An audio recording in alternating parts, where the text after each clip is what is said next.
ဆိုတော့ကျမတို့တွေ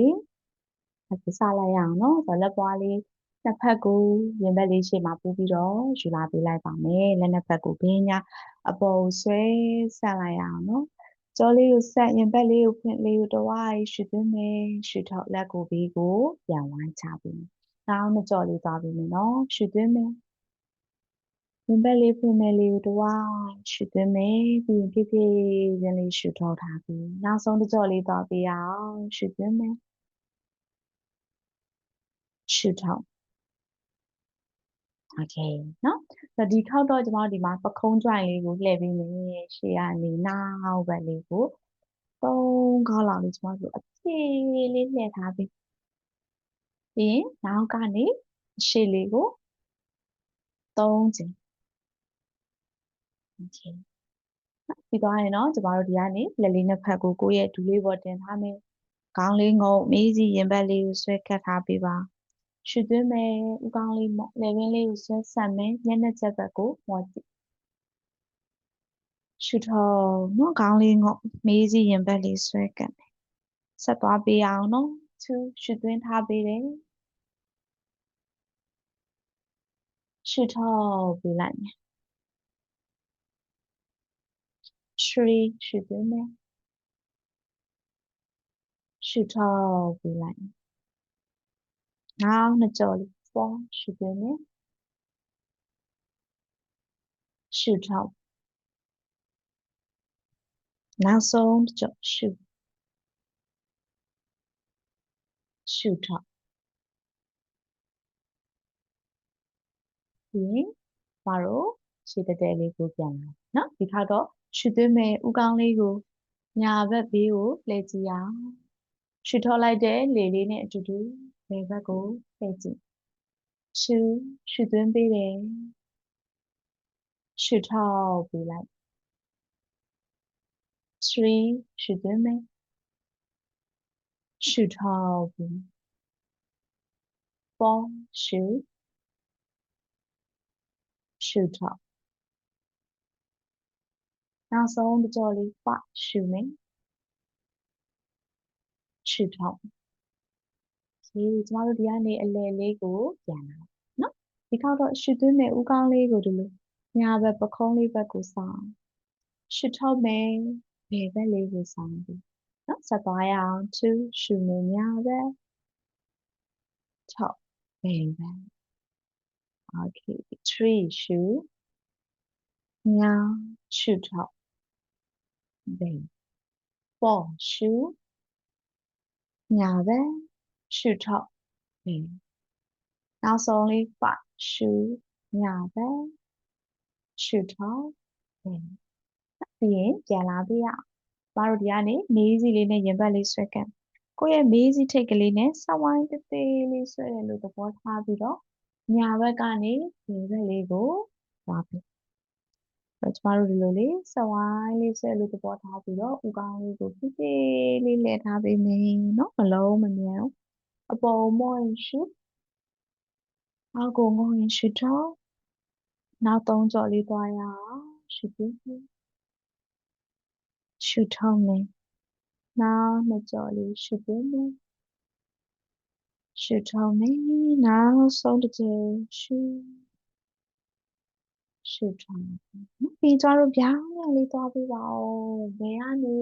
ညာဘက်ဒီကိုသွားမယ်ရှုမယ်ထောက်ပြီး2ရှုပြီးထောက်ပြီး3ရှုပြီးထောက်ပြီး4ရှုပြီးထောက်ပြီးနောက်ဆုံးတစ်ချိန်လေးသွားရအောင်5ရှုပြီးထောက်ပြီးနော်ပြီးရင်ကျမတို့တွေအလယ်လေးကိုပြန်လာပေးပါကဲဒီကနေကျမတို့ဒီမှာလက်ပွားလေးနှစ်ဖက်ကိုပေါ်အောက်လေးအုပ်ပြီးတော့တင်လာမယ်နော်အပေါ်ဆွဲဆန့်လိုက်အောင်ရှုထောက်လက်ကိုဘေးကိုဝိုင်းချပြီးနောက်နှစ်ကြော့လေးရှုထောက်ပြီးလိုက်နော်နောက်ဆုံးတစ်ချိန်လေးသွားရအောင် ရှုထောပေးလိုက်မယ်ဒီခေါက်တော့ကျမတို့နောက်ကနေရှေ့ကိုသွားမယ်နော်ဆိုတော့ရှုမယ်ရှုထောမယ် okay 2ရှုသွင်းမယ်ရှုထောမယ်နောက်ဆုံးတစ်ကြိမ်3ရှုသွင်းမယ်ရှုထောနော်ပြီးရင်လက်လေးတွေကိုလွတ်လွတ်လပ်လပ်လှောက်ရှားပြီးဆိုတော့ဒီခေါက်လက်နှစ်ဖက်ကိုဘယ်ညာလေးဆန်လိုက်အောင်နော်ဆန်ထုတ်လိုက်โอเคဆိုတော့ဘယ်လက်လေးကိုအပေါ်မှာတထောင်ကွေးမယ်ညာဘက်လက်လေးကိုအောက်မှာတထောင်လေးကွေးပြီနော်1ရှုသွင်းမယ်ဆန်ထုတ်မယ်ရှုထုတ်မယ်2ရှုသွင်းမယ်ရှုထုတ်โอเคရှုသွင်းမယ်ရှုထုတ်မယ်4ရှုသွင်းမယ်ရှုထုတ်မယ်5ရှုသွင်းမယ်ရှုထုတ်မယ်6ရှုသွင်းမယ်ရှုထုတ်မယ်7ရှုသွင်းမယ်ရှုထုတ်မယ်8ရှုသွင်းမယ်ရှုထုတ်မယ်9နောက်ဆုံးတစ်ချိန်ရှုသွင်းမယ်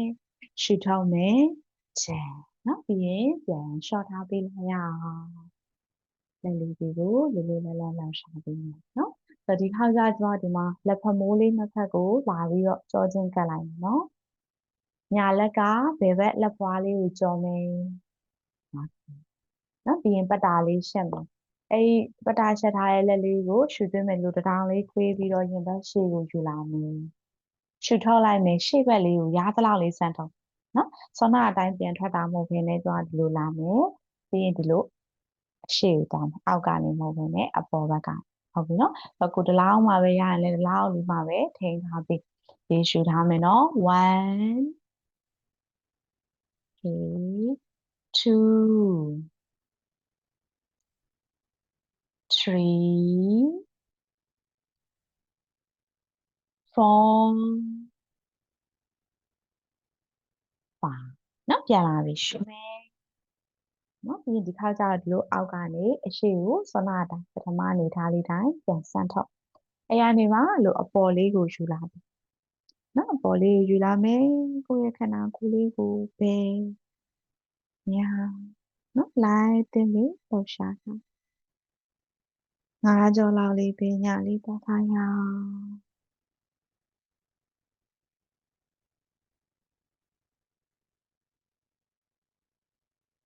โอเคနော်အလဲလေးကိုပြန်လာပြီးပြီးရင်လက်လေးကိုပြန်ညာ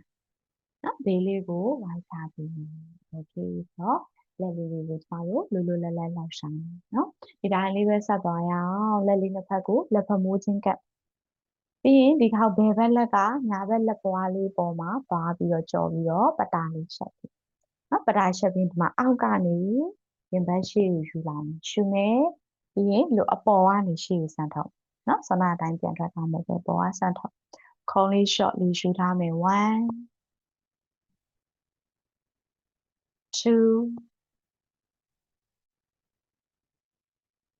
3 4နောက်ဆုံးလေးရှူမယ်ရှူထောင်းမယ်နော်ဆိုတော့ကျမတို့ဒီရင်ဘတ်ရှေ့ကိုပြန်လာပြီးအောင်ပြီးရင်အောက်ကနေရှေ့ကိုဆန်းထုတ်မယ်ဟုတ်ပြီနော်ပြီးရင်အပေါ်ကိုညှောင်းလိုက်မယ်ဒီဆွမ်းနာလိုပဲအေးညနော်လိုလိုလဲလဲလေးသွားထားပေးလိုက်ပါမယ်3 4နောက်ဆုံးကြိမ်လေးသွားပြီနော်ပါโอเคပြီးရင်ကျမတို့တွေပြန်လာပြီလက်လေးကိုပြန်ညာနော်ဘေးလေးကိုဝိုင်းချပေးလိုက်ဒီတစ်ခေါက်တော့ကျမတို့ခန္ဓာကိုယ်အောက်ပိုင်းလေးကိုသွားပေးမယ်နော်ခြေသွားလေးတွေကိုကိုယ်ယူထားပေးလိုက်ပါလက်လေးနှစ်ဖက်ကိုကိုယ့်ရဲ့ဒီလေးပေါ်မှာလာပြီးတော့အုပ်ပေးနေကြောလေးမှတ်မယ်ရင်ဘတ်လေးဖွင့်ပေးမယ်နော်ပေါင်ရင်းလေးကနေကျိန်ပြာလေးသွားရအောင်ဆိုအားလေးလောက်ခါထားပြီးနော်10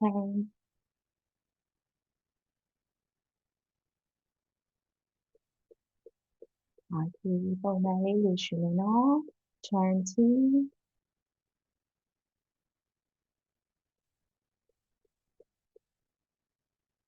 30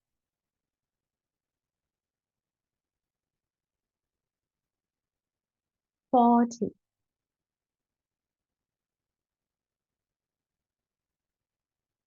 50 你数它 60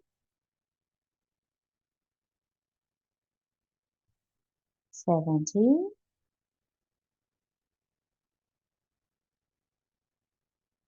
80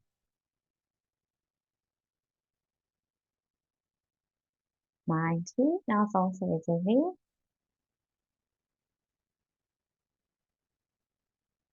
100နော်ပြီးရင်ကျမတို့လက်ကခြေပွားလေးကိုအုပ်ကန်လိုက်ပြီးကျမကိုလိုဘယ်နဲ့ညာလေးလိုက်ပင်လေးဆောင်းချလိုက်ပင်လေးဆောင်းချပြီးတော့နှိပ်နေထားပြီနော်โอเคပြီးတော့ရင်အငြိမ်လေးပြန်နေထားမယ်လက်ကခြေပွားလေးကိုလိုအုပ်ကန်မယ်နော်ဒီမှာပဲနေထားလဲရတယ်ကြောလေးမှတ်မယ်ရင်ဘတ်လေးဖွင့်မယ်အဆင်ပြေရင်ကျမတို့ဒီမှာခြေပွားလေးကိုအပေါ်လေးကိုကြွားထားပေးရโอเคနော်ကိုယ့်ရဲ့တင်မားနဲ့ hip balancing pose လေးနော်တင်မားလေးနဲ့ထိန်းထားကြောလေးမှတ်ရင်ဘတ်လေးဖွင့်ရှေ့ကိုကြည့်မယ်1မျက်လုံးလေးမိတ်ထားလို့ရတယ်နော်2 3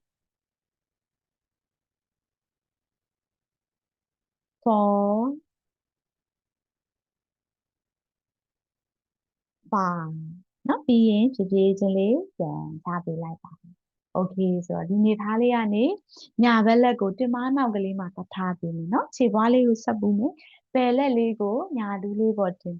ကြောရိုးလေးလိမ့်မယ်နောက်လေးကိုတည့်ကြည့်ပြီ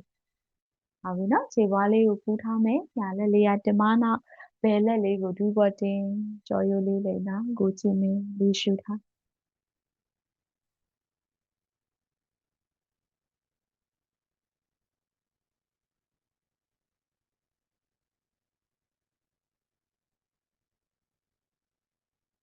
ဟုတ်ပြီရှေ့လေးကိုပြန်လာပြီးဆောင်းလေးနောက်တစ်ဖက်လေးကိုသွားပေးရအောင်နော်ဘယ်လက်ကနောက်ညာလက်လေးကိုဒူးပေါ်တင်မယ်ကြော်ရိုးလေးလိမ့်မယ်နောက်ကိုကြည့်မယ်လေးရှုထားပေးပါ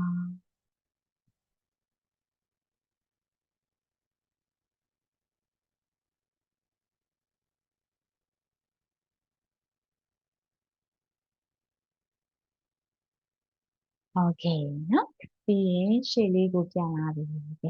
မတို့ဒီကနေ6ကလေးကိုတင်ပေးမယ်ဒီခေါက်တော့6လေးနှစ်ဖက်ကိုကျမတို့အရှိတ်ဘက်လေးကိုဒီလိုလေးနော်စမ်းထုတ်ပေးလိုက်အောင်6ကိုဘယ်ညာနော်ဒီပြေးခြင်းလေးလှုပ်ရှားပေးမယ်အပေါ်နဲ့အောက်နဲ့လေးလှုပ်ရှားပေးမယ်ဟုတ်ပြီနော်ပြီးသွားပြီဆိုရင်ကျမတို့ဒီမှာညာဘက်ဒူးလေးထောင်ပေးရညာဘက်ဒူးလေးထောင်ပေးမယ်ဆိုတော့ sorry နော်6ကလေးကိုအရင်ဆုံးလေးပူလိုက်တယ်ပေါ့နော်6လေးကိုရင်ပူးမယ်ဒီမောက်ကသားလေးတွေဖယ်ပေးမယ်ကြောလေးမှတ်မယ်ညာဘက်ဒူးလေးထောင်ပေးမယ်လက်လေးနှစ်ဖက်ကိုပေါင်းအောင်လေးမှာပတာလေးရှက်ပေးကြောလေးမှတ်မယ်ရင်ဘက်လေးဖွင့်မယ်နော်ဆိုတော့ရှူမယ်ရှူတော့ရင်ပေါင်လေးကိုဘိုက်ဘက်ကိုဆွဲကပ်ရအောင်ရှူသွင်းမယ်စန့်ထုံနော်ကိုနိုင်တဲ့လောက်လေးဒီလောက်ပဲရတယ်ဒီလောက်ပဲသွားထားခြေကနှောင်းလေးကနေရှေ့ဘက်ကိုကန်ထုံမယ်နော်ရှူထုတ်ရင်ကိုယ့်ဘက်လေးဆွဲရှူရှူထုတ် 3 ရှူရှူထုတ် 4 ရှူရှူထုတ် 5 ရှူရှူထုတ် 6 ရှူရှူထုတ် 7 ရှူသွင်းမယ်ရှူထုတ် 8 ရှူသွင်းမယ်ရှူထုတ် 9 ရှူသွင်းမယ်ရှူထုတ်နောက်ဆုံးလေး10 ရှူသွင်းမယ်ရှူထုတ်နော်ပြီးရင်တော့ရှေ့ကိုပြန်ဆန့်ပြီးကဲနောက်တစ်ဖက်သွားရအောင်ဘယ်ခြေလေးကြောလေးမှတ်ရင်ဘက်လေးဖွင့်မယ်ရှူရှူထုတ်မယ်နော်ကိုယ်ဘက်လေးဆွဲမယ်ရှူထုတ်မယ်1ရှူထုတ်2ရှူထုတ်3ရှူထုတ်4ရှူထုတ်5ရှူထုတ်6ရှူ top 7 shoe top 8 shoe top 9နောက်ဆုံးလေး shoe top 10နောက်ပြီးရင်ပြန်လျှော့လိုက်ပြီး6လေးကိုရှေ့ကိုစမ်းထုတ်ပြီးတော့ကျမတို့ဒီမှာခြေပွားလေးကိုပူးမယ်ခြေချင်းဝက်လေးနှစ်ဖက်ကိုလူညာဘက်ကနေဘယ်ဘက်လေးကိုစဝိုင်းပြီးဆွဲသလိုလှည့်ပြီး1လေးရှူလေးထုတ်လေးသွားထားမယ်2 3 4 5နော်ပြောင်းပြန်လေးသွားပေးအောင်1 2 3 4 5 okay နော်ပြန်လာပေးအောင်ကဲကျမတို့ဆောနာကညာဘက်ဒူးလေးကိုပြန်ထောင်ပေးအောင်နော်ညာဘက်ဒူးလေးထောင်မယ်ဘယ်ဘက်လက်ပွားလေးကလို့ညာဘက်ခြေပွားပေါ်မှာလို့အုပ်ပြီးတော့ဒါကန်ထားပေးမယ်နော်ညာဘက်လက်ကိုလို့တင်မနောက်ကလေးမှာထားပေးမယ်ဆိုတော့ဒီကနေကျမအဆင့်လေး3ဆင့်ပြပေးမယ်နော်ကိုကြိုက်တဲ့အဆင့်လေးသွားလို့ရတယ်ဆိုတော့ပထမတစ်ဆင့်ကကြတော့ကျမတို့ဒီမှာဘယ်6ကိုဒူးလေးခွေးမယ်နော်နောက်လေးကိုလှည့်ကြည့်ညာလက်ကိုပခုံးနဲ့တစ်လိုင်းနဲ့နောက်ကိုဆွဲဆန့်မယ်ထပ်သွားခြင်း6ကလေးကိုလက်ဖက်ကိုဖြည်းဖြည်းချင်းလေးစမ်းထုတ်ပြီးတော့သွားမယ်โอเคเนาะဒီမှာထိန်းထားပြီးကိုကြိုက်တဲ့နေထားလေးเนาะဒီမှာနေလို့ရတယ်ဒီပုံစံလေးသွားလို့ရတယ်ရှေ့ကဘဲချေဖွားလေးတွေဘေးကိုမဆောင်မဲ့အပေါ်ထောင်ထားမယ်เนาะ1လေးရှူထား2နောက်ကိုကြည့်ပြီး3 4 5เนาะရှေ့လေးကိုပြန်လာပြီကဲ6လေးပြန်ချပြီး6လေးတစ်ဖက်ကိုပေါ်အောင်ခါမယ်ဘယ်ဘက်လေးကိုသွားပြီးအောင်ဘယ်ဒူးလေးထောင်မယ်ကိုနှစ်သက်တဲ့ပုံစံလေးကိုရွေးပြီးမယ်နော် okay 1လေးရှူမယ်2 3 4 5နော်ရှေ့ဘက်လေးကိုပြန်လာပြီးအောင်ပြီးရင်စောဒီမှာ6လေးဆန့်ထုတ်လိုက်ပြီးရှေ့ကိုလက်လေးနှစ်ဖက်ကိုနောက်မှာခဏလေးထားမယ်6ကလေးကိုဖြာကွာဝေးလေးချဲပြီးမယ်ခဏလေးနားပြီးနော်ဒီကိုတေချာလေးရှူဖြည်းဖြည်းချင်းလေးထောက်2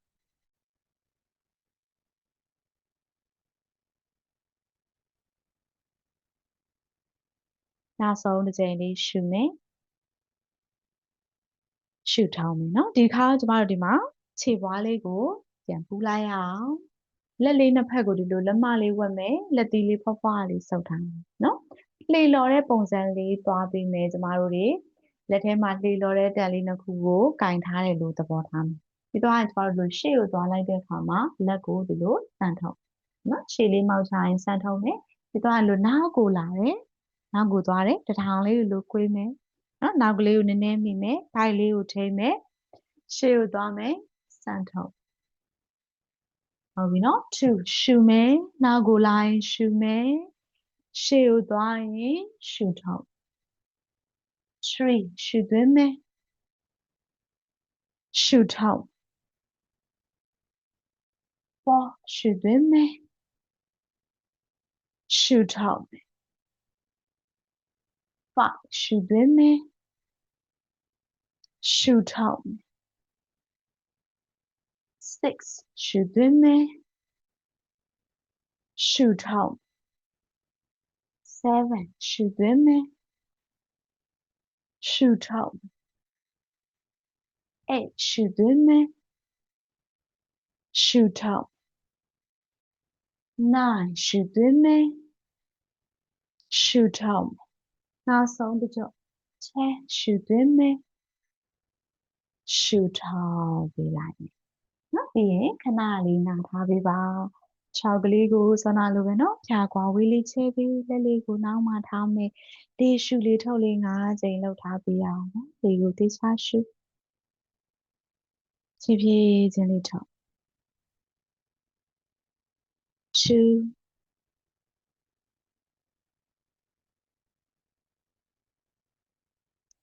3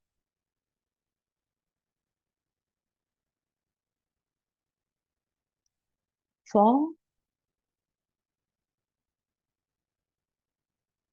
နောက်ဆုံးလေး shoe ထောင်နော် 5 okay ဆိုတော့ကျွန်တော်ဒီကနေ6ကလေးသိမ်းလိုက်ပြီပေါ့နော်6လေးသိမ်းမယ်လက်လေးကိုရှေ့မှာလာထောက်ပြီးဒူးလေးနှစ်ဖက်ကိုနော်ဒူးလေးထောက်6ကလေးကိုပြန်ကြည့်မယ်ဒီကနေမှဖြည်းဖြည်းချင်းကျွန်တော်လူ squat ထိုင်နေနေထားလေးပေါ့နော်စောင်းစောင်းထိုင်နေအနေထားလေးမှာလာထိုင်ပေးအောင်နော်ပြီးတော့ကျွန်တော်လူလေးခန္ဓာကိုယ်လေးကိုဘယ်ညာလေးနော်သွားထားပြီးမယ်ဘယ်ညာလေးလှောက်ရှာနေဘယ်ဘက်လေးသွားလာညာဘက်လေးသွားဒါလေးကိုအကျဉ်းငယ်ငယ်လေးသွားထားပြီးရင်နော်အငြိမ်လေးနေထားမယ်ဒီတစ်ခါငြိမ်လေးနေထားပြီးတော့လက်လေးနှစ်ဖက်ကိုရှေ့ကိုဆန့်ထုတ်မယ်လက်လေးနှစ်ဖက်ကိုပတ်တာလေးရှက်ကိုယ့်လက်ထဲမှာပစိန်လေးကင်ထားရလို့သဘောထားပြီးကျွန်တော်တို့တစ်ခုတ်တဲ့ပုံစံလေးသွားမယ်နော်ရှေ့မှာတစ်တုံးလေးရှိရလို့သဘောထားပြီးတော့ရှုမယ်လက်လေးကိုအပေါ်လွှဲမယ်ရှုထုတ်အားလေးထည့်ပြီးတစ်တုံးခုတ်လိုက်တဲ့ပုံစံဟုတ်ပြီနော်ဆိုတော့တကယ်လို့ကိုကထိုင်ရတာအဆင်မပြေတဲ့သူဆိုရင်ဒီမအောက်လေးမှာဘလော့တုံးလေးနှစ်ခုကိုခုပြီးတော့ထိုင်လို့ရလားနော်ဒီမအောက်မှာဘလော့လေးခုမယ်ဆိုတော့ခန္ဓာကိုယ်အောက်ပိုင်းလေးကတော့အငြိမ်နဲ့ထားမယ်နော်ပြီးရင်ရှုမယ်ထုတ်အားလေးနဲ့ခုတ်ချ2ရှုမယ်လေရှုထုတ်တဲ့အခါမှာခပ်ပြင်းပြင်းလေးရှုထုတ်ဟုတ်ပြီနော်4ရှုမယ်ရှုထုတ်ခုတ်ချအားထည့်ပြီးတော့5ရှုထုတ်နောက်နဲ့ကြော့6ရှုထုတ်နောက်ဆုံးလေးရှုထုတ်โอเคနော်ပြီးရင်ခဏလေးနားထားလက်ပွားလေးကိုရင်ဘက်ရှေ့မှာထားမယ်လက်ပွားလေးကိုကျမတို့ဒီမှာပူထားလိုက်ရအောင်ပြေရပုံစံလေးလက်မနှစ်ဖက်ကိုရင်ညွန့်ထိတ်ကလေးမှထိပြီးတော့တောင်လေးကပေါင်တွင်းသားလေးမှာလာထိခတ်တာနော်ရှုသွင်းမယ်ရှုတော့လိုက်တဲ့အခါမှာတောင်လေးနှစ်ဖက်ကပေါင်လေးတွေကိုဘေးကိုဖြည်းဖြည်းချင်းစီတွန်းပေးလို့ရတယ်ရှုထောင်းငါးကောက်လေးလေးရှုထားပေးရအောင်နော်ရှု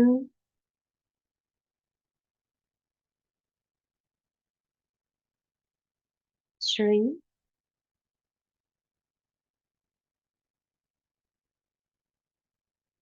4နောက်ဆုံးလေးရှုထောင်းနော်ပြန်လျှော့လိုက်ပြီဒီခါကျကျမဒီမှာလက်ဖွားလေးရပါတော့ဒီလိုလေးဆက်ပြီးတော့ထိုင်ထားပြီးတယ်ကျတော့ဒီမှာလက်ချောင်းလေး၄ချောင်းပေါ့နော်လက်ညှိုးကနေလက်တန်းထိလက်ချောင်းလေး၄ချောင်းကိုလို့ခြေပွားရဲ့ဒီအတွင်းလေးကနေခြေပွားအောက်ကလေးကိုထည့်လိုက်ပြီးရင်ခြေမလေးကိုကျတော့အပေါ်ကနေလိုလေးညှက်ပြီးတော့နော်တိုင်ထားမယ်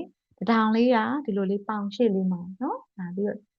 꿰ပြီးတော့ထားတယ်နောက်တစ်ဖက်ကိုလည်းဒီတိုင်းလေးပဲโอเคเนาะတကယ်လို့ဒူးနာတက်တဲ့ဒူးလေးက sensitive ဖြစ်တယ်ဆိုရင်เนาะ line မလုပ်ဘဲနဲ့ဒီတိုင်းလေးပဲနားထားလိုက်ရเนาะဒီဘက်လေးကရှေ့ကိုကြည့်မယ်ရှုမယ်ရှုထောက်လိုက်တယ်เนาะဖြည်းဖြည်းချင်းကျမဒီနေထားလေးကနေတင်မားလေးကြွပြီး6ကလေးကိုစမ်းထောက်လိုက်မယ်မေးစီရင်ဘက်လေးကပ်မယ်ပြီးအသက်အောင်ပြီးတော့1စက္ကန့်2စက္ကန့်3စက္ကန့်ထိန်ခိုင်းเนาะရှုသွင်းနဲ့ပြန်ထိုင်ချမယ်ဒီကနေကျမတို့ရှေ့ဘက်လေးကိုကြည့်ထားပြီးတယ်ရှုထောက်မယ်ဒီမားလေးပြန်ကြွ6လေးစမ်းမေးစီရင်ဘက်လေးကပ်ပြီးတယ်1စက္ကန့်2စက္ကန့်3စက္ကန့်เนาะဆက်သွားပေးရအောင်3ရှုမယ်ရှုထောက်မယ်1စက္ကန့်2စက္ကန့်3စက္ကန့်နောက်နှစ်ကြော်လေး4ရှုသွင်းမယ်ရှုထောက်မယ်1စက္ကန့်2စက္ကန့်3စက္ကန့်နောက်ဆုံးတစ်ကြော်လေးသွားမယ်เนาะရှုမယ်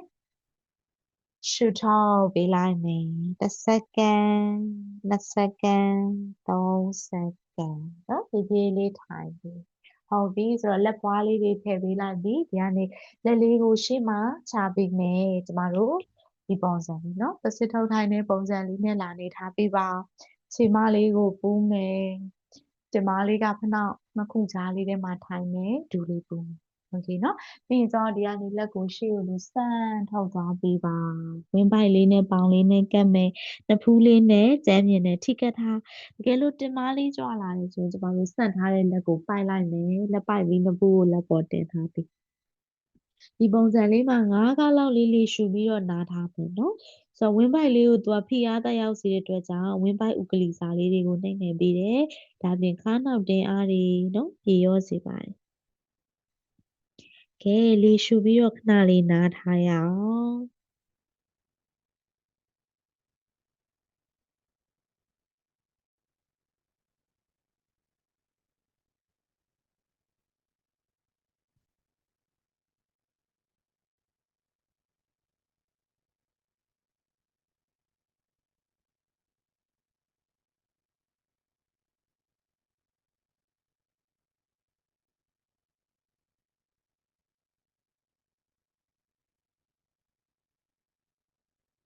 နောက်ဆုံးတစ်ကြိမ်လေးနော်ရှူမယ်ရှူတော့ဒီပါရင်ကျမတို့တွေဒီကနေဖြည်းဖြည်းချင်းလေးထိုင်ရက်ကလေးကိုနော်ပြန်လာပေးရအောင်ကဲထိုင်ရက်ကလေးကနေမှဒီထောက်တော့ဒီမှာတို့မတ်တက်ရက်တဲ့အနေထားလေးပေါ့နော်မတ်တက်ရက်တဲ့ပုံစံလေးမှာလာပြီးတော့ညာယူပေးလိုက်ရနော်โอเคဒီခေါက်တော့ကျမတို့တွေမတ်တက်ရက်ကနေ6ကို3ပေအကွာဝေးလေးချဲပေးမယ်နော်โอเคဆိုတော့ကျမတို့ဒီကနေညာခြေဦးလေးကိုညာဘက်လှည့်လိုက်အောင်အောက်လေးကိုတစ်ချက်လေးကြီးလိုက်မယ်ရှေ့ဖနောင်လေးနဲ့နောက်ဖနောင်လေးတစ်လိုင်းနဲ့ထားမယ်ဒီဘက်ကဒူးလေးကိုအပြည့်မဆန့်ပဲ1%လောက်လေးနည်းနည်းလေးခွေးထားလို့ရတယ်နော်ဆိုတော့လက်နှစ်ဖက်ကိုဘယ်ညာလေးဆန့်ထုတ်လိုက်ပါမယ်ရှုသွင်းမယ်နော်ဒီခေါက်ကျဒီမှာရှုထုတ်လိုက်တဲ့ရှေ့လက်ကလေးကိုခြေသလုံးပေါ်တင်မယ်နောက်လက်ကလေးကိုဒီမှာအပေါ်မှာပဲဆန့်ထားလို့ရတယ်လို့လက်မောင်းလေးကိုနေရွက်နာကိုကတ်လာပေးလို့လည်းရပါတယ်ဟုတ်ပြီဒီမှာပဲထိန်းထားပြီနော်1လေးရှုနောက်6ပေသားလေးဖြီးစားတာ2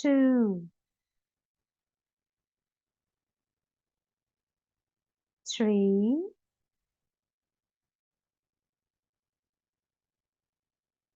4နောက်တစ်ကြိမ်လေးရှုမယ်ထောင်းမယ်နော်အောက်လေးကိုကြည့်ပေးတယ်ပြန်မှန်လာပြအောင်โอเคခြေထောက်ကလေးကိုရှေ့ကိုပြန်လှည့်ပေးနော်နောက်တစ်ဖက်လေးသွားမယ်ကျမတို့ဒီမှာဘယ်ဘက်လေးနော်လက်ကိုဆွဲဆန့်ရှေ့လက်ကလေးကိုဒီမှာခြေသလုံးလေးပေါ်ကိုတင်လိုက်မယ်နောက်လက်လေးကိုဒီလိုလက်မောင်းလေးလေးဆွဲကပ်မယ်ရှေ့ရတယောက်လိုလာဆွဲလို့ဆန့်ထုတ်ထားပြီလေရှုမယ်1ထိန်းထားမယ်2 3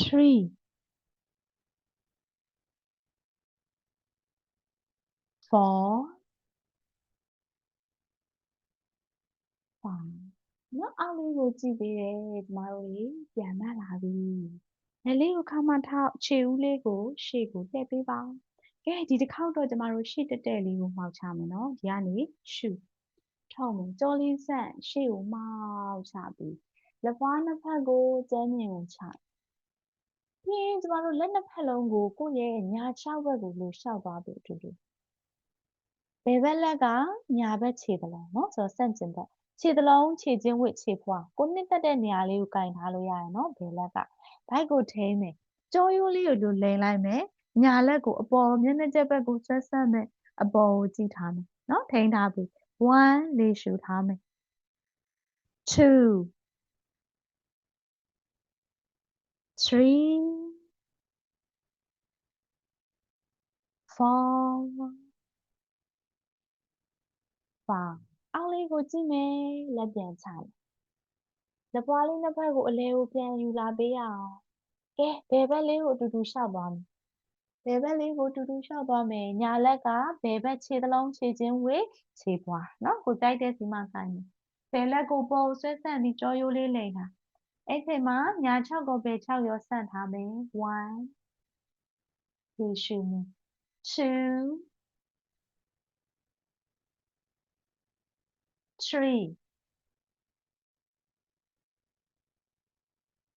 4 5အောက်လေးကိုကြည့်မယ်လက်ပြန်ချမယ်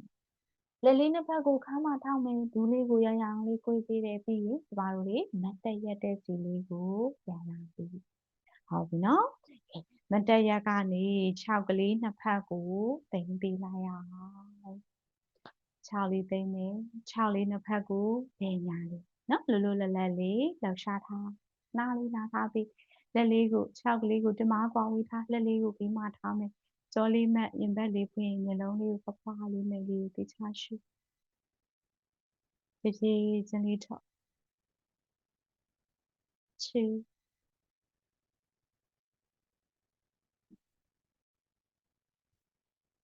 နောက်ဆုံးတစ်ချိန်လေးရှုသွင်းမယ်ပြီးရင်ရှုထောင်းနော်ပြီးရင်ကျမတို့ဒီမှာ6ကိုဆွမ်းနာလိုပဲ3ပေဒါမှမဟုတ်ရင်နည်းနည်းလေးပို့ချဲလို့ရတယ်နော်3ပေခွဲလက်လေးကိုခါမှလာထောက်ထားမယ်နော်ရှုထောင်းမယ်ကြောလေးဆန့်ရှေ့ကိုမှောက်ချပြီးအဆင်ပြေရင်ဒီမှာလက်ကိုကျမတို့ကျမ်းပြင်မှာတက်ချလိုက်လက်ချောင်းထိပ်နဲ့ခြေချောင်းထိပ်ကိုတလိုင်းနဲ့ထားလို့ရတယ်ကိုကလက်ချလိုက်တဲ့အခါမှာဒူးကကွေးသွားရဆိုရင်တော့လက်ကိုမချပဲခြေသလုံးပေါ်မှာပဲတင်ထားပြီးတော့လိုလေးရှေ့ကိုမှောက်ချလို့ရတယ်နော်အဆင်ပြေရင်တော့ကျမ်းပြင်မှာချမယ်လက်ချောင်းထိပ်ခြေချောင်းထိပ်ကိုတလိုင်းနဲ့ထားမယ်လက်ပွားလေးကကျမ်းပြင်ကိုတွန်းလိုက်ပြီးတော့ကြောလေးဆက်ရင်ဘက်လေးဖွင့်ရှေ့ကိုကြည့်လိုက်ရအောင်နော်ကျမ်းပြင်မှာလက်ချထားရင်ရနေရှုတော့မယ်တောင်လေးကိုနောက်ကိုကွေးမယ်ဝင်ပိုက်လေးကိုဆွဲရှက်မယ်ရှေ့ဘက်လေးကိုလုံးပေါက်ချမယ်ခန္ဓာကိုယ်လေးကိုဒီမှာပဲထိန်းထားပြီးနော်လက်လေးကခြေသလုံးပေါ်မှာတင်ထားတဲ့သူဆိုလည်းဒီကနေပဲမှောက်ချပြီးတော့ထိန်းထားပြီးလေးရှုထားမယ်နော်1 6လေးတွေဆက်ထုတ်ထားတယ်မကွေးထားဘူး2ကိုနိုင်သလောက်မှာပဲနေထားပေးလို့ရပါတယ်ဒီကလေးရှုလေးထုတ်လေးလုပ်ထားမယ်နော်ပေါင်းနောက်ကြောတွေတောက်ခွက်ကြောလေးတွေတင်းတဲ့သူတွေအတွက်ကောင်းတယ်ကားနောက်တင်းအားလေးတွေလည်းကျော်စေတယ်4နောက်တစ်ချိန်ရှုထောင်းနော်လက်လေးကပြန်ဆက်ထုတ်မယ်ဆိုတော့ဒူးလေးကိုရောင်လေးကွေးထားလို့ရတယ်ပြီးရင်ခါလေးထောင်းမတက်ရက်တဲ့စီလေးကိုကျမတို့ပြန်ပေးအောင်ဒီကနေဒုတိယတစ်ခွက်လေးသွားမယ်နော်ဆိုတော့လက်ကိုကျမတို့ဒီလိုအနောက်မှာလက်ပိုက်ထားလဲရပါတယ်ဒါမှမဟုတ်ရင်လည်းကျမဒီမှာလက်ကိုပုံဆွဲဆန့်ပြီးတော့နောက်ကိုပတာလေးရှက်သွားပေးလို့ရတယ်နော်ပတာရှက်ပြီးယူထားလို့ရတယ်ဆိုတော့ကိုကြိုက်တာလေးသွားပြီနော်ပြင်ဘက်လေးကိုဖွင့်ထားမယ်ရှုထောင်းမယ်ရှေ့ကိုမှောက်ချမယ်နော်ဒီလောက်မှပဲနေထားလို့ရတယ်ကိုထပ်သွားခြင်းရှေ့ဘက်ကိုပို့ပြီးတော့ထပ်မှောက်ချပေးမယ်လက်လေးကိုကိုနဲ့ဝေးရအောင်ဖွင့်ထုတ်မယ်ထိန်းထားပေးအောင်ဘိုင်လေးကိုပြပြလေးဖတ်ထားပေါင်းစည်းကြွက်သားတွေကိုပေါင်းရင်းဘက်ကိုညှစ်တင်ထားမယ်လေးရှုမယ်1 2ကိုသက်ရှုတဲ့စီမှာအာယုံလေးထားပြီး3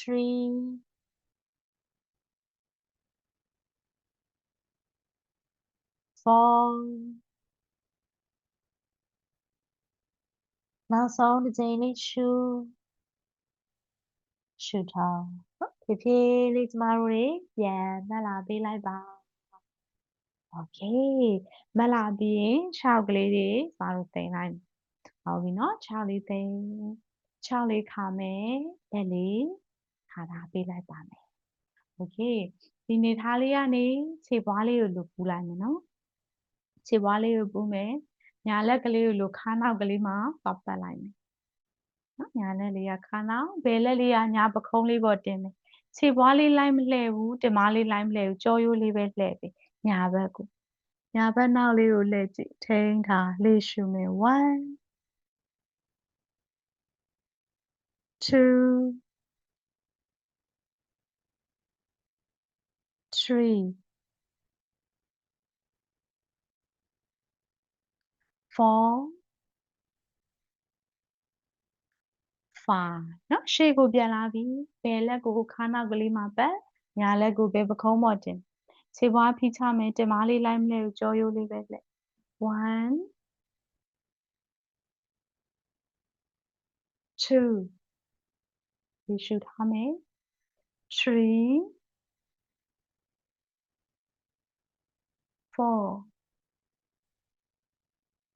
5နော်ရှေ့လေးကိုပြန်လာပြီကဲဒီကနေကျမတို့တွေထိုင်ရက်ကလေးကိုသွားပြရအောင်နော်ဆိုတော့ထိုင်ရက်ကလေးမှာတတောင်လေးနဲ့လာပြီးတော့နေရာယူထားပေးလိုက်ရအောင်โอเคဆိုတော့ဒီမှာခဏလေးနားထားမယ်နော်ခြေမလေးကိုပူးမယ်ဒူးလေးကိုပူးမယ်တင်မလေးနှောင်းပေါ်ထားလေးကိုတေချာလေးရှုဖြည်းဖြည်းချင်းလေးထောက်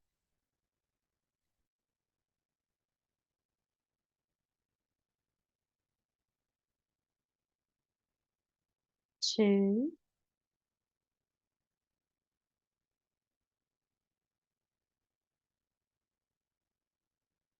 နောက်ဆုံးတစ်ချိန်လေးရှုသွင်းမယ်ရှုထောင်းမယ်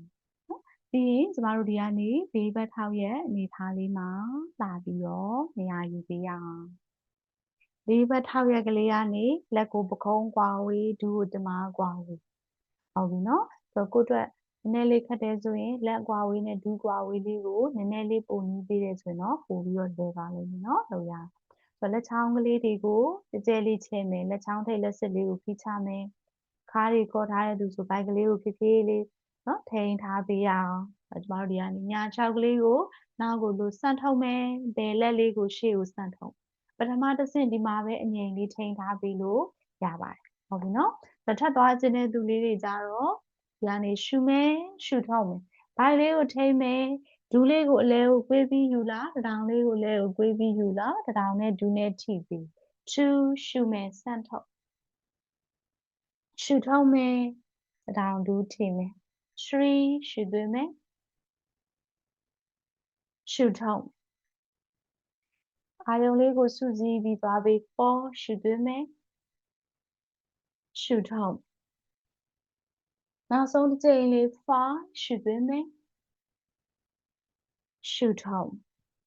โอเคเนาะပြီးရင်ပြန်ချပေးရအောင်ကျမတို့တွေနောက်တစ်ဖက်လေးကိုသွားပြီး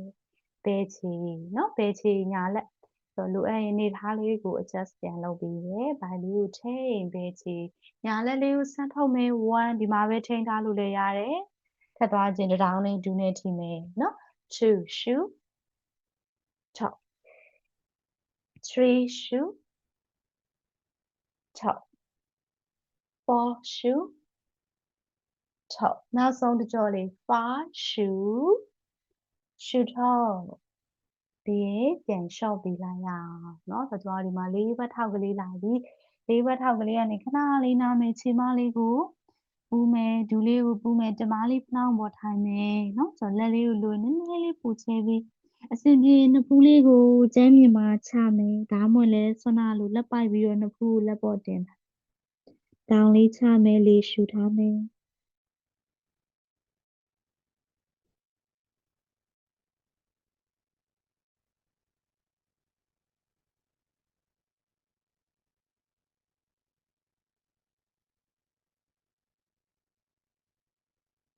နောက်ဆုံးတစ်ချိန်လေးသွားပြီးရှူထားမယ်နော်โอเคဆိုတော့ကျမတို့ဒီကနေပေးဘတ်ထောက်တဲ့အနေထားလေးကိုပြန်လာပေးလိုက်အောင်โอเคเนาะဆိုတော့လေးဘတ်ထောက်ရဲ့အနေထားလေးကနေဒီခါကျတော့ကျမတို့ဒီမှာညာလောင်းလေးချမယ်ဘေးလောင်းလေးချမယ်โอเคเนาะပြီးသွားရင်ဝင်းပိုက်လေးကိုထိမ့်မယ်တင်မလေးလိုကော့ထားဆိုတင်မလေးကိုလိုနည်းနည်းလေးသွင်းလိုက်မယ်ပိုက်လေးကိုထိန်းထားပြီးမယ်ခုံးလေးလျှော့မယ်ပြီးရင်ကျမဒီလိုဂျိုင်းအောက်နေရာလေးကနေကျမ်းမြင်ကိုတွန်းထားမယ်ပခုံးကြီးရဲ့လိုအောက်ကိုမနေဘူးပေါ့နော်ဒီလောက်မှပဲနေထားလို့လည်းရတယ်ကိုကထပ်သွားခြင်းနေဆိုရင်ညာချောက်ကလေးကိုနောက်ကိုဆန်ထုတ်လိုက်မယ်ဘိုက်လေးကိုထိန်းထားမယ်ဘယ်ချောက်လေးကိုလည်းဆန်ထုတ်မယ်တင်မလေးတွေညှစ်ထားမယ်ဝင်းပိုက်လေးကို engage လုပ်မယ်ပေါင်ရှိပေါင်နောက်လေးတွေကိုကျစ်ထားမယ်ဟုတ်ပြီနော်ဆိုတော့ပြီးရင်ပခုံးကြီးနှိပ်မသွားဘဲနဲ့ဝေးရလေးကိုယူထားပေးမယ်ထိန်းထားရအောင်လေးရှူမယ်1 2 3 4နောက်တစ်ကြိမ်လေးရှူမယ်ရှူထောင်းမယ်နော်ဒီကနေတင်မလေးကိုလို့ပေါ်ထားလိုက်ရအောင်တင်မလေးထောင်ပြီးခြောက်ကလေးကိုအရှိဘက်လေးကိုပြားသလောက်လေးရှောက်လာပြီးတရောင်းခွက်လေးတင်လို့ဒူးနည်းနည်းကွေးထားလို့ရတယ်ဘိုက်လေးကိုစူးစမ်းပြီးတော့ပေါင်ဘက်လေးကိုဆွဲကပ်ဟုတ်ပြီနော်ထိန်းထားပေးရအောင်တထောင်လေးကားသွားရင်နည်းနည်းလေးပြန်ပြီးတော့စုပေးမယ်နော်ထိန်းထား1လေးရှူမယ်အစဉ်ပြေခြောက်ကလေးကိုဖနှောင်းလေးချထားလို့လည်းရတယ်2ကိုယ့်ရဲ့ဒူးလေးကိုကြည့်ထား3 4 5နော်ဖြည်းဖြည်းလေးပြန်ချပြီး စွမ်းနာလိုပဲခြေမလေးကိုပူးမယ်ဒူးလေးကိုပူးမယ်ဓမ္မလေးဖနှောင်းပေါ်ထိုင်မယ်နှစ်ဖူးလေးကျမ်းမြင်ချမယ်နားထားပြီနော်9ချိန်လေးကိုတေချာလေးရှုဖြည်းဖြည်းချင်းလေးထုတ်ရှု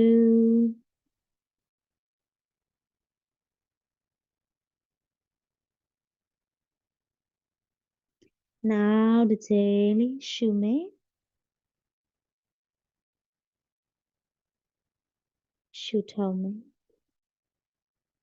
โอเคပြီးသွားရင်ကျမတို့တွေဒီကနေထိုင်ရကလေးကိုနော်ပြန်လာပြီးတော့နေရာယူထားပေးအောင်ထိုင်ရကလေးကနေမှ6ကလေးတွေကိုကျမတို့ရှေ့ကိုစမ်းထောက်လိုက်ပြီโอเคနော်6လေးကိုရှေ့ကိုစမ်းထောက်ပြီးပြီးသွားရင်ဘယ်ခြေလေးကိုအောက်မှာထားမယ်ညာ6ကလေးကိုလို့အပေါ်မှာဒူးလေးထောင်ပြီးရင်ဒူးလေးနှစ်ဖက်ကိုအပေါ်အောက်လေးဒီလိုထပ်လိုက်ဟုတ်ပြီနော်ညာခြေပွားလေးကိုဘဲပေါင်ပေးကိုယူသွားမယ်ဒူးလေးနှစ်ဖက်ကိုအပေါ်အောက်လေးထပ်ထား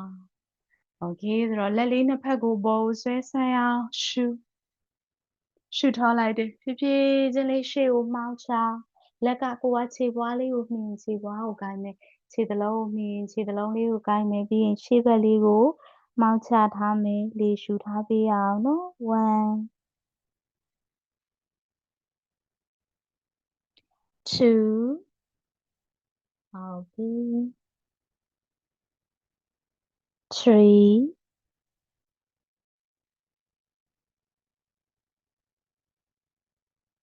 4နောက်တစ်ချိန်ရှုမယ်ရှုထောင်းမယ်နော်ပြီးရင်ပြန်မှတ်လာပေးအောင်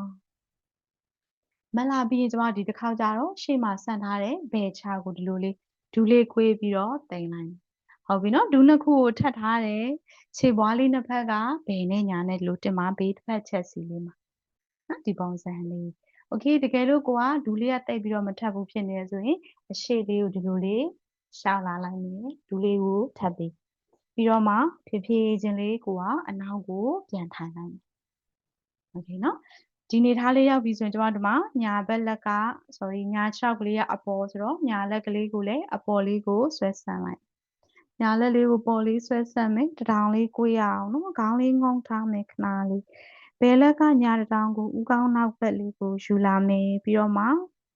ဥကောင်းလေးကရှေ့ကိုကြည့်ဝမ်းပိုက်လေးကိုဖြည်းဖြည်းလေးဖတ်ထားမယ်နော်ဒီမှာပဲထိန်ထားမယ်လေးရှုနေမယ်1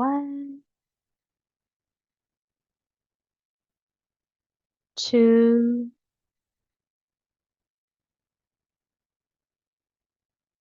3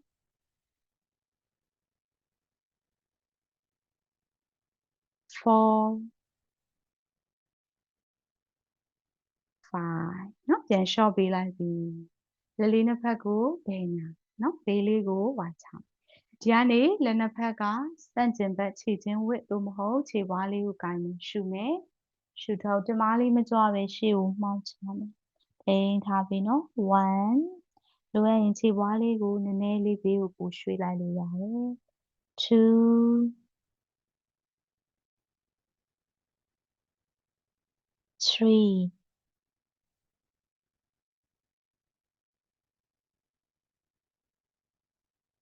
4 5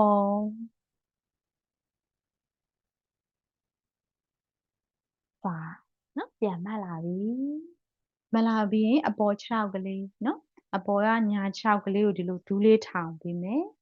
ညာခြေပွားလေးကလိုကျမ်းမြင်မှာကတ်ထားမယ်ဘယ်ခြေပွားလေးကိုတင်မလေးပေးနာမှာယူထားပေးမယ်ဒီပုံစံလေးနော်ဘယ်ဘက်လက်ကညာ6ကိုပိုင်မယ်ညာဘက်လက်ကိုတင်မနောက်ကလေးမှာပတ်ထားမယ်ဒါမှမဟုတ်လည်းဒီလိုဘယ်ဘက်လက်ကပေါင်လို့ကြော်ပြီးတထောင်လေးခွေးထားမယ်တထောင်ကပေါင်ကိုဘေးကိုလို့တွန်းထားမယ်ကြောရိုးလိမ့်နဲ့အနေထားလေးဟုတ်ပြီနော်အနောက်ကညာဘက်နောက်ဘက်နံရံလေးကိုလှည့်ကြည့်ထားဆိုတော့ကျမတို့ဝင်းပိုက်ဥကလီစာလေးတွေကိုနေနေပြပါမယ်နော်စာချီစနစ်အတွက်ထောက်ကူဖြစ်စေရကြောရိုးတစ်လျှောက်တင်အားလေးတွေရောစေရ2ပုံမှန်လေးလေရှုထား3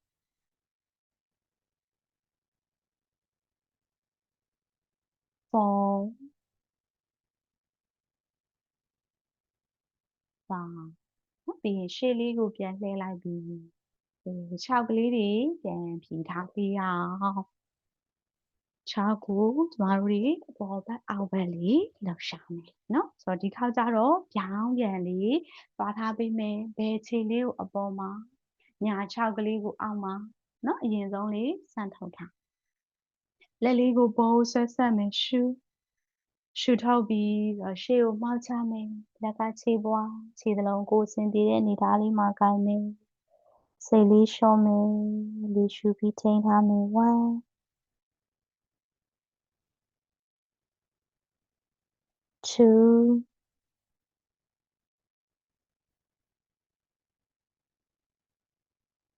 3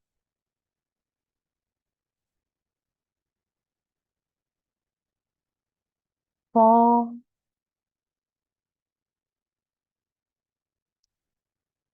5နော်ပြီးရင်ပြန်မှလာပေးလိုက်ပါโอเคဆိုတော့ကျမတို့ဒီကနေစမ်းထားတဲ့နော်ညာ6ကိုဒီလိုဒူးလေးကွေးလိုက်မယ်ဒူးလေးကတိတ်မထက်ဘူးဖြစ်နေရဆိုရင်အရှေ့လေးကိုဒီလိုလေးလာပြီးတော့ဒူးနှစ်ဖက်ကိုကြာအောင်ချပြီးမယ်ညာကြာအောင်ဒီမားလေးကိုပြန်ထိုင်မယ်โอเคနော်လိုရရင်ဒီမားမှာဘလော့လေးခုပေးလို့ရတယ်ဆိုတော့ကျမတို့ဒီခေါက်ဘယ်ခြေကအပေါ်ဖြစ်တဲ့အတွက်ကြောင့်ဘယ်လက်ကိုဆန်တတောင်လေးကွေးမယ်နော်လက်ပွားလေးကလက်ပြင်ရိုးနှစ်ခုကြားထဲမှာပတ်ကပ်မယ်ခေါင်းလေးတစ်ချက်ငုံမယ်ညာဘက်လက်ကဘယ်တတောင်အလဲကိုရသလောက်လေးဆွဲပြီးတော့မှဦးခေါင်းလေးကရှေ့ကိုကြည့်မယ်ခေါင်းလေးနဲ့လက်ကိုနောက်ကိုတွန်းပြီးမယ်ထိန်ထားမယ်နော်1 2 3 4 5နော်ပြီးရင်လက်လေးကိုပြန်ဖြေလိုက်ပြီးလက်နှစ်ဖက်ကကိုယ့်ရဲ့ခြေပွားသို့မဟုတ်ခြေချင်းဝက်လေးမှာကရှူမယ်ရှူထောက်ရှေ့ကိုမှောက်ချမယ်နေစီလေးကိုဒူးပေါ်တင်ထားလို့ရတယ်ထိန်းထားပြီးအောင်1 2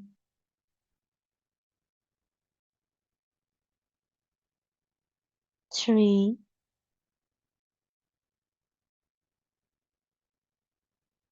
4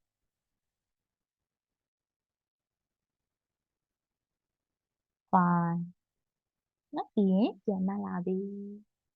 โอเคကျမတို့ဒီမှာဘယ်ဘက်ဒူးလေးကိုဒူးလေးထောင်မယ်ညာဘက်ခြေပွားလေးကိုဒီမှာဘေးမှာထားမယ်နော်ဘယ်လက်လေးကနှောင်းညာဘက်လက်ကလေးကဒူးလေးကိုပိုက်ထားလဲရတယ်တရောင်လေးကပေါင်ဘေးကိုကြော်ပြီးတော့နော်ပေါင်လေးကိုဒီဘေးဘက်ကိုတွန်းထားမယ်ပေါင်တွင်းသားလေးနဲ့ပိုင်းနဲ့လာထိထားတဲ့အနေထားလေးပေါ့နော်ရနေကြောရိုးလေးလိမ့်မယ်နောက်ကိုကြည့်နေထိန်းထားရအောင်1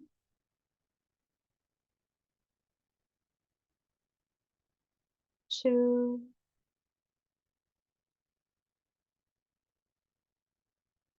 3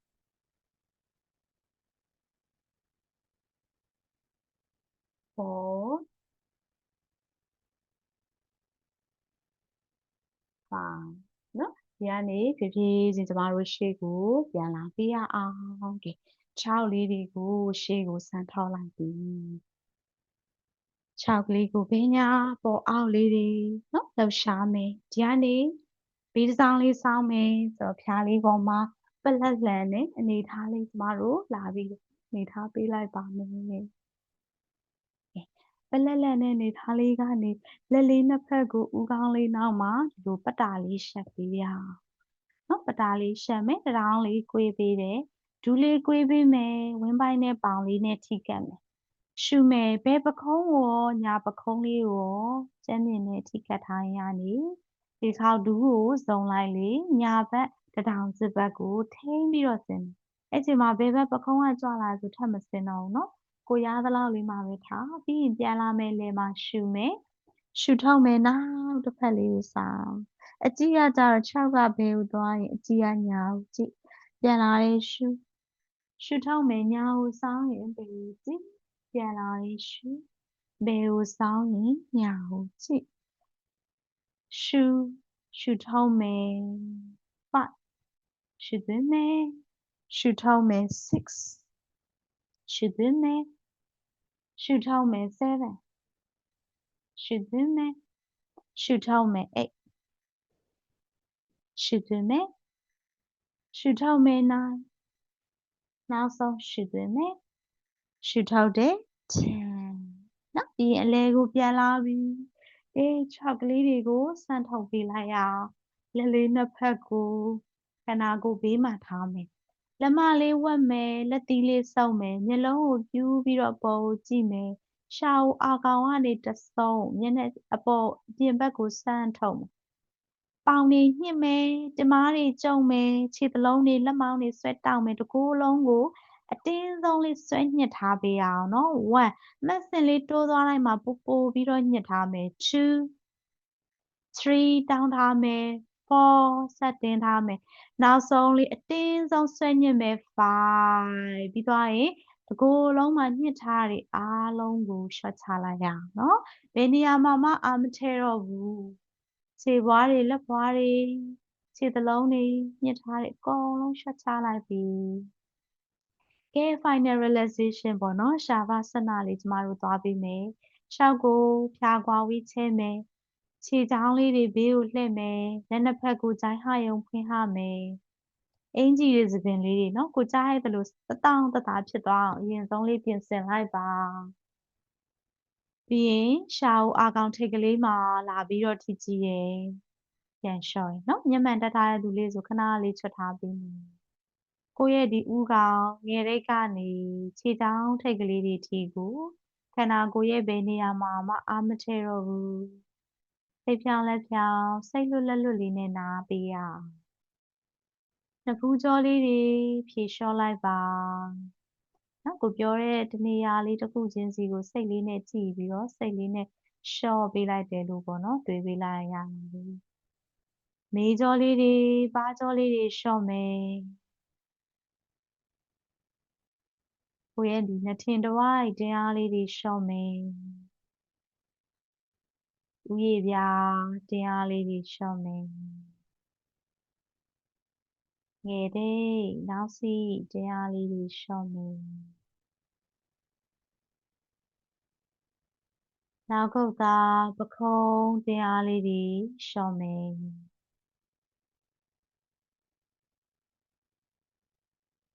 ပြင်ဘက်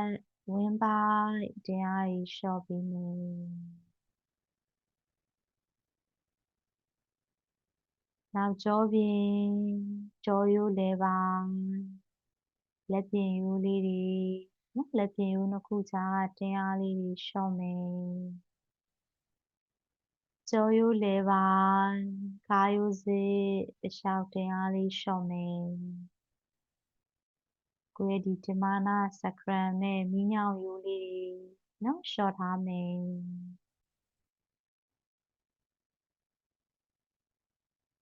လက်မောင်းရင်းကနေနော်တထောင်စစ်လက်ကဝေးလက်ချောင်းထိပ်ကလေးတွေထိကိုလျှော့ပေးမယ်ပေါင်ရင်းလေးကနေဒူးခြေချင်းဝေးနော်တထောက်ခွက်လေးတွေခြေဖမိုးခြေဖွားခြေချောင်းထိပ်ထိကိုလျှော့မယ်ကိုယ်လုံးရဲ့ဘယ်နေရာမှာမှအားမထည့်ထားတော့နော်ဒီမှာကြွက်သားတွေပေါင်ကြွက်သားတွေနော်ညှစ်ထားသေးတယ်ဆိုရင်လျှော့မယ်စိတ်ဖြောင်းလက်ဖြောင်းစိတ်လွတ်လက်လွတ်လေးနဲ့ခဏလေးငြိမ်ငြိမ်သက်သက်လေးရှုသွင်းရှုထုတ်လေးလုပ်ပြီးတော့နားထားပြီးရ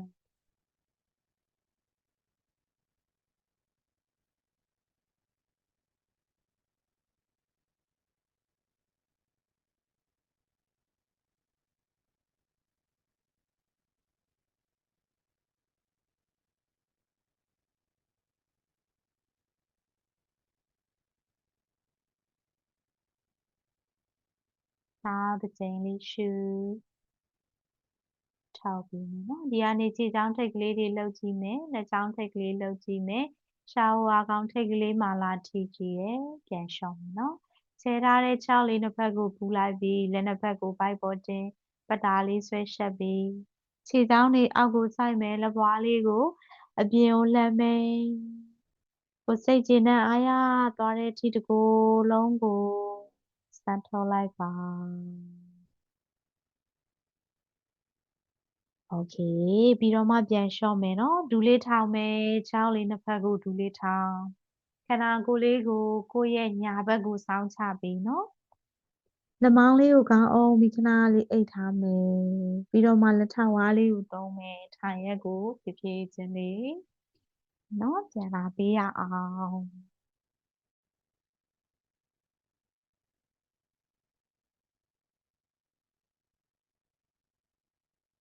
โอเคထိုင်ရက်လေးရောက်လာရင်လက်လေးနှစ်ဖက်ကိုရင်ဘတ်ရှေ့မှာပို့ပြီးတော့ယူလာမယ်နော်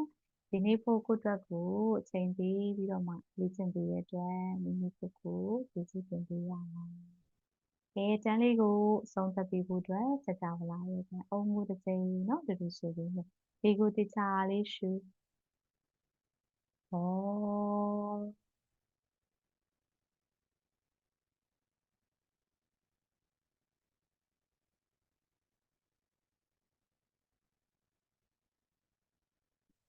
โอเค